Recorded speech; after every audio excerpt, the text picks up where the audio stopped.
గుండె కడవను పాలతో నింపి ఎముకలో నా మూలుగు పెంచి ఎత్తైన కొండ ఎక్కే బలమును కృపతో నాకిచ్చినావే.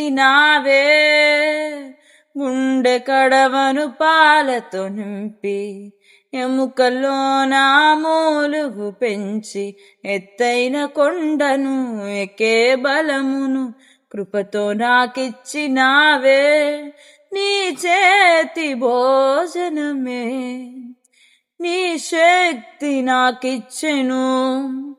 నీ చేతి భోజనమే నీ శక్తి నాకిచ్చెను.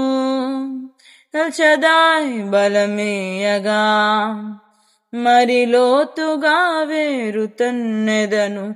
అదోనాయ్ తోడుండగా పైకెదిగి ఫలించెదను.